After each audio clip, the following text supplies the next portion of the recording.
Mukunda jewellers April 19న చందానగర్లో గొప్పగా ప్రారంభం. విఏపై అన్ని శాఖలలో 20% తగ్గింపు. ఈ ఆఫర్ ఏప్రిల్ 27 వరకు మాత్రమే. నమస్తే, వెల్కమ్ టు ఏటీవీ. తెలంగాణ రాష్ట్రంలో చాలా ప్రతిష్టాత్మకంగా బీఆర్ఎస్ పార్టీ రజతోత్సవ వేడుకలు జరుపుకుంటా ఉంది. ఎలకతుర్తి, వరంగల్ జిల్లా ఎలకతుర్తిలో అంగరంగ వైభవంగా వేడుకలు జరుపుకుంటా ఉంది. 25 సంవత్సరాల ఈ వేడుకలకి తెలంగాణ రాష్ట్రం మొత్తంగా దాదాపుగా 10 లక్షల మంది ఇక్కడికి హాజరయ్యే అవకాశం ఉంది. మనతో పాటు పెద్ది సుదర్శన్ రెడ్డి గారు ఉన్నారు, వారితో మాట్లాడదాం. మరి ఏర్పాట్లు ఏ విధంగా జరుగుతా ఉన్నాయి, ఎందుకంటే పార్కింగ్ కోసం దాదాపుగా 900 ఎకరాలు, సభా ప్రాంగణానికి దాదాపు 400 ఎకరాలు, అదేవిధంగా 10 లక్షల మందికి మజ్జిగ ప్యాకెట్లు కానీ, వాటర్ బాటిల్ కానీ అనేక రకాల సౌకర్యాలు కల్పిస్తా ఉన్నారు. ఈ సభను చాలా ప్రతిష్టాత్మకంగా బీఆర్ఎస్ పార్టీ తీసుకుంది కాబట్టి అసలు ఏర్పాట్లు ఎలా జరుగుతున్నాయి ఏంటనేది వారి మాటలు తెలుసుకునే ప్రయత్నం చేద్దాం. సార్ నమస్కారం. సార్ ఏంటి సార్ అసలు నిజంగానే తెలంగాణ రాష్ట్రంలో ఈసారి ఈ సభని చాలా ప్రతిష్టాత్మకంగా బీఆర్ఎస్ పార్టీ తీసుకుంది. కేసీఆర్ గారు ఇప్పుడు ప్రజల్లోకి రాబోతున్నారు. ఆయన ఏం మాట్లాడతారని ప్రజలు చాలా మంది వెయిట్ చేయబోతున్నారు. నిర్వహణలో ఈ దేశంలోనే బీఆర్ఎస్ కి ఎవరు పోటీ కాదు, సాటి కాదు. బీఆర్ఎస్ కు బీఆర్ఎస్ పోటీ. కేసీఆర్ గారి నాయకత్వంలో ఇలాంటి సభలు గతంలో చరిత్రను సృష్టించేటువంటి, దేశ చరిత్రలోనే నిలబడేటువంటి అతిపెద్ద జన సమూహాలను ఒకే చోటుకు చేర్చినట్టు ఘనత ఆనాటి టీఆర్ఎస్ ది, నేటి బీఆర్ఎస్ ది, కేసీఆర్ గారి నాయకత్వం అన్నది. కాబట్టి సభ నిర్వహణ అనేది మాకు కొత్త కాదు. ఇందులో ప్రత్యేకత ఏంటంటే ఇది 25 సంవత్సరాల రజతోత్సవ పండుగ జరుపుతుంది. ఈ 25 ఇయర్స్ కేసీఆర్ గారి నాయకత్వంలో 2001 ఏప్రిల్ 27న ప్రారంభమైనటువంటి ఈ యొక్క ప్రయాణం ఇవాళ 25 సంవత్సరాలకు చేరింది. సో 25 సంవత్సరాలు ఎన్నో ఆటుపోట్లు, ఎన్నో అవమానాలు, ఎన్నో లాఠీ దెబ్బలు, ఎన్నో త్యాగాలు, ఎన్నో జీవితాలు ఇవాళ పనంగా పెట్టి తెలంగాణ రాష్ట్రం సాధించిన తెలంగాణలో ప్రతి ఒక్కరు బాగుపడాలనే లక్ష్యంతో కేసీఆర్ గారు రాష్ట్రాన్ని తీసుకొచ్చిండు. ఆ తర్వాత 10 సంవత్సరాల పాటు పాలన చేసి ఒకప్పుడు తెలంగాణ రాష్ట్రంలో 24 లక్షల మెట్రిక్ టన్నుల ధాన్యం మాత్రమే పంట దిగుబడి వచ్చేటువంటి స్థితి నుంచి కేసీఆర్ గారి 10 సంవత్సరాల పాలన తుది వరకు అది 3 లక్షల మెట్రిక్ టన్నుల యొక్క ధాన్యం దిగుబడి వచ్చిందంటే that is Telangana, that is KCR. కాబట్టి ఇవన్నీ ఇవాళ మళ్ళీ దూరం అయిపోతున్నాయి. ఇవాళ మార్పు అని చెప్పి ఆశించి రేవంత్ రెడ్డిని మోసపూరిత మాటలు చెప్పిన కాంగ్రెస్ పార్టీని ఇవాళ ఆశీర్వదిస్తే మళ్ళీ మొదటికే వచ్చింది. కాబట్టి ఇవాళ ఈ సభకు ప్రత్యేకత ఉన్నది. 25 వసంతాల పండుగ వేదిక రేపు ఈ సమయానికి తెలంగాణ రాష్ట్ర ప్రజల యొక్క మరి అన్ని రకాల ఆకాంక్షల ఆవిష్కరణ వేదిక రేపటి బీఆర్ఎస్ రజతోత్సవ సభ ఎలకతుర్తి ఎక్స్ రోడ్ లో వరంగల్ సెంటర్ లో జరగబోతున్నది. చాలా బ్రహ్మాండంగా జరుగుతుంది. మీరే చూస్తున్నారు కదా, గతంలో 6 సభలకు మేము బాధ్యులుగా పనిచేసినాం కేసీఆర్ గారి నాయకత్వంలో. ప్రపంచ రికార్డు పొందిన సభలో కూడా నేనే చేశాను. సో దాని నుంచి నేర్చుకున్నటువంటి పాఠాలు గాని, అనుభవం గాని ఇంకా మరింత కేసీఆర్ గారు ఈ మధ్యలో మరి ఇంకా అప్డేట్ సభలు నిర్వహించాలి, అప్డేట్ కావాలనే దాని మీద అనేక వారి తుది మెరుగులు దిద్దారు. సో వారు ప్రతిదీ గంటకు మానిటరింగ్ చేసి ఇవాళ అద్భుతమైన సభ. నాకు తెలిసి తెలంగాణ రాష్ట్ర చరిత్రలో కాదు, తెలుగు ప్రాంతంలోనే తెలుగు ప్రజల మరి ఉమ్మడి ఆంధ్రప్రదేశ్ లో కూడా గతంలో కూడా ఇప్పుడు విడిపోయినటువంటి ఏపీలో కానీ ఇక్కడ కానీ ఇలాంటి సభ గతంలో ఎవరు నిర్వహించలేదు. అద్భుతమైనటువంటి ఏర్పాట్లు. ఎందుకంటే ఎండాకాలం వచ్చేవాళ్ళు కేసీఆర్ గారి అభిమానులు, తెలంగాణ ప్రజలు, బీఆర్ఎస్ శ్రేణులు కాబట్టి వారి కాలుకు ముళ్ళంటక మరి సేఫ్ గా తిరిగి ఇంటికి వెళ్ళేటువంటి ప్రయత్నం అన్ని రకాల చేసినాం, అన్ని రకాల జాగ్రత్తలు తీసుకున్నాం, అన్ని రకాల సేఫ్టీ మెజర్ తీసుకున్నాం. వారి హెల్త్ పాయింట్ ఆఫ్ వ్యూలో కూడా అన్ని రకాల ప్రయత్నాలు చేసినాం. దాదాపు అన్నిటికన్నీ రీచ్ అయ్యని చెప్పి మేము అనుకుంటున్నాం.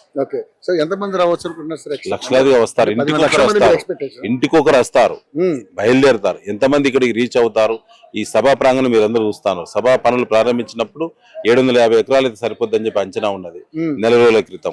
ఇవాళ అది కాస్త 1360 ఎకరాల విస్తీర్ణంలో ఎటు చూసినా మీరు అందరూ చూస్తున్నారు. మేడారం జాతరను తలపించేటువంటి విధంగా ఇవాళ ఇక్కడ మరి ఎలకతుర్తి సెంటర్ లో రేపటి రజతోత్సవ సభకు బీఆర్ఎస్ ముస్తాబు చేసింది.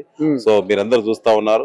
ఎటొచ్చినా ఇది అద్భుతంగా హ్యాండిల్ చేసేటువంటి ఒక గొప్ప ప్లాన్ ఇందులో ఉంది.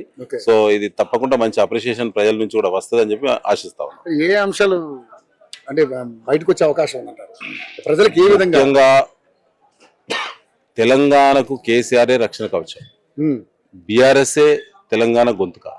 ఎందుకంటే రాష్ట్రం తేవడం కోసము ఆనాడు టీఆర్ఎస్ ను ప్రారంభించింది కేసీఆర్ గారు. రాష్ట్రాన్ని సాధించిన రాష్ట్రానికి ముఖ్యమంత్రి అయ్యాడు. ఎవరో తీసుకొచ్చిన రాష్ట్రానికి రాజకీయ ఎత్తుగడలతోటో లేదా ఈ కాంగ్రెస్ పార్టీ లెక్క మాయమాటలు చెప్పి ముఖ్యమంత్రి కాలే. ప్రజలను ఒప్పించి మెప్పించి భారత ప్రజాస్వామ్య వ్యవస్థను మెడలు విరిచి ఇలా తెలంగాణ తెచ్చిన మహాన్ నాయకుడు. తెచ్చిన తెలంగాణకు తనకు గీసినటువంటి గీతను నిజం చేసి ఇలా దాన్ని రాష్ట్రంగా తీర్చిదిద్ది అది దేశంలో తక్కువ కాలంలో ఎక్కువ అభివృద్ధి చెందిన గ్రామీణ ఆర్థిక వ్యవస్థ బలోపేతం అయినటువంటి రాష్ట్రంగా తీర్చిదిద్ది ఇవాళ కేసీఆర్ గారు మరి వారికి గొప్ప అనుభవం ఉన్నది. సరే దురదృష్టం ఉన్న ఎన్నికల్లో మాయమాటలకు ప్రజలు మోసపోయారు. తక్కువ కాలంలో ప్రజలకు అర్థమైంది. ఇలా కాంగ్రెస్ పార్టీలో చీకొట్టే పరిస్థితి వచ్చింది రేవంత్ రెడ్డిని, కాంగ్రెస్ పార్టీ ఎమ్మెల్యేలను, మంత్రులను. సో కాబట్టి ప్రజల్లో ఆసక్తి చాలా ఉంది రేపు కేసీఆర్ గారిని చూడాలని లేదా వారి మాట వినాలని. తప్పక ఇప్పటి అప్డేట్ పాలిటిక్స్ పైన రేపు కేసీఆర్ గారు తప్పక మాట్లాడతారు. చాలా గొప్ప మెసేజ్ ఉంటది. అది తెలంగాణకు మార్గనిర్దేశనం చేసేటువంటి విధంగా ఉంటుందని చెప్పి మేము ఆశపడుతున్నాం. పెద్ద సుదర్శన్ రెడ్డి గారు, ఇంత పెద్ద సభ ఏర్పాటు చేశారు అంటే మీ బలం ఏంటని తెలుసుకోవడానికి కోసమా లేకపోతే ఎలా ఏంటి అనుకుంటున్నారు? 60 లక్షల సైన్యం మా బలం. కొత్తగా తెలుసుకోవాల్సింది ఏం లేదు. అది మొన్న టెక్నికల్ గా ఓడిపోవచ్చు కానీ ప్రజల గుండెల్లో, తెలంగాణ ప్రజల గుండెల్లో కేసీఆర్ గారు బీఆర్ఎస్ ఎప్పుడు బ్రహ్మాండంగా దాగి ఉంటుంది. సమయం వచ్చినప్పుడు దాని శక్తి బలం తప్పకుండా సమాజానికి తెలియపరచాల్సిన బాధ్యత రాజకీయ పార్టీలకు ఉంటుంది. రకరకాల విమర్శలు చేస్తా ఉన్నాయి. మీరు గ్రీన్ మ్యాట్లు వేస్తుంటే దీని మీద గ్రాఫిక్స్ చేయడం కోసం చేస్తున్నారు. జగన్మోహన్ రెడ్డిని ఆదర్శంగా తీసుకున్నది ఈ బీఆర్ఎస్ సభ అని చెప్పేసి కూడా మాట్లాడతారు. వాళ్ళు బుద్ధి లేని మనుషులు మాట్లాడతారు, సిగ్గులేని మాటలు మాట్లాడతారు. ఈ రాష్ట్ర రాజకీయాలు ఎట్లా భ్రష్టు పట్టించాలంటే కేసీఆర్ గారిని తిట్టి తిట్టి తిట్టి చిల్లర రాజకీయాలకు అలవాటు పడ్డ కాంగ్రెస్ పార్టీ కానీ ఇతర పార్టీల వాళ్ళు, బీజేపీ పార్టీ వాళ్ళు, ఇతర పార్టీ వాళ్ళు ఇలా వాళ్ళే దిగజారిపోయారు కదా. ఇలా కేసీఆర్ గారు బయటికి రావడం మరి ఇలా బయటకు వస్తున్నాడు. అంత భయం ఎందుకు? ఇలా బయటకు వస్తున్నారు, సింహంలో బయటకు వస్తున్నాడు. రేపు సింహంలో ఈ సమయానికి గర్జిస్తారు. ఒకసారి చూడండి, తెలుస్తుంది. తెలంగాణ ఎట్లా దద్దరిల్లిపోతుందో తెలుస్తుంది కదా, ఎట్లా షేక్ అయితే తెలుస్తుంది కదా. తెలంగాణ రాజకీయ పరిణామాలపైన ఈ సభ ప్రభావం ఎట్లుంటుందో 24 గంటలు చూస్తారు కదా, అప్పుడు మాట్లాడదాం. ఈ సభ ద్వారా ఇక నుంచి ప్రజల్లోకి వస్తారా కేసీఆర్ గారు? ఇక నుంచి ప్రజల్లో ఉంటారా? ప్రజల గుండెల్లో, ప్రజల మనసుల్లో నిండుగా ఉండే నాయకుడు ఈ రాష్ట్రంలో కేసీఆర్ గారు మాత్రమే. అది శాశ్వతంగా ఉంటారు. సో మొత్తానికైతే చూస్తే సభా ప్రాంగణం మొత్తం కూడా చాలా అద్భుతంగా డిజైన్ చేయబడతా ఉంది. అద్భుతంగా అంటే దాదాపుగా 400 ఎకరాల్లో ఈ సభా ప్రాంగణం మొత్తం కూడా అద్భుతంగా అంగరంగ వైభవంగా తీర్చిదిద్దే కార్యక్రమం చేస్తా ఉన్నారు. దాదాపుగా పార్కింగ్ కి 900 ఎకరాలు కేటాయించడం జరిగింది. సో మొత్తంగా చూసుకుంటే ఎక్కడ కూడా సౌకర్యాల విషయంలో కానీ ఏర్పాట్ల విషయంలో కూడా లోటు లేకుండా చేస్తున్నటువంటి పరిస్థితి మనం చూస్తున్నాం. కనుసూపు మేర వరకు అంతా కూడా చైర్స్తో నిండిపోయింది సభా ప్రాంగణం మొత్తం కూడా. రేపు సాయంత్రం 5 గంటలకి సభా ప్రాంగణంలో అంతా కూడా జనంతో నిండి ఉంటుందని చెప్పేసి వాళ్ళు ఆశాభావం వ్యక్తం చేస్తున్నారు. దాదాపుగా 10 లక్షల మంది ఈ సభకి హాజరయ్యే అవకాశం ఉంటుందని చెప్పేసి కూడా మాట్లాడుతున్నారు. మరి ఎంతమంది వస్తారు ఏంటనేది రేపు చూసే కార్యక్రమం ఉంది కాబట్టి సో మొత్తానికైతే ఇప్పటికైతే ఏర్పాట్లు అయితే అద్భుతంగా జరుగుతూ ఉన్నాయి. దాదాపుగా 10 లక్షల మజ్జిగ ప్యాకెట్లు కావచ్చు, వాటర్ బాటిల్ కూడా దాదాపుగా 10 లక్షల పైగానే వాటర్ బాటిల్ కూడా తెప్పించిన పరిస్థితి. దాదాపుగా 12 హెల్త్ క్యాంపులు కూడా ఏర్పాటు చేయడం జరిగింది.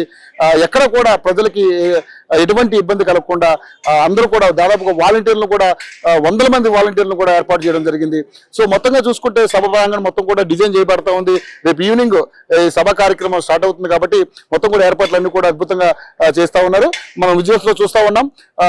దాదాపుగా అంటే ఈ స్టేజ్ కూడా 500 మంది 400 మంది కూర్చునే కెపాసిటీగా తయారు చేస్తా ఉన్నారు దీని మీద. ఎందుకంటే కేసీఆర్ గారు ఒక్కడే తన స్పీచ్ ఇస్తారు కాబట్టి తర్వాత ముందు అంతా కూడా జనం ముఖ్యమైన నాయకులందరూ కూడా స్టేజ్ మీద కూర్చునేలాగా కూడా ఏర్పాటు చేశారు. చూస్తున్నాం మొత్తం కూడా విజువల్స్ లో అద్భుతంగా డిజైన్ చేయబడతా ఉంది మొత్తం కూడా. సో మినిట్ టు మినిట్ మీకు అప్డేట్స్ అందిస్తూ ఉంటాం. Over to studio.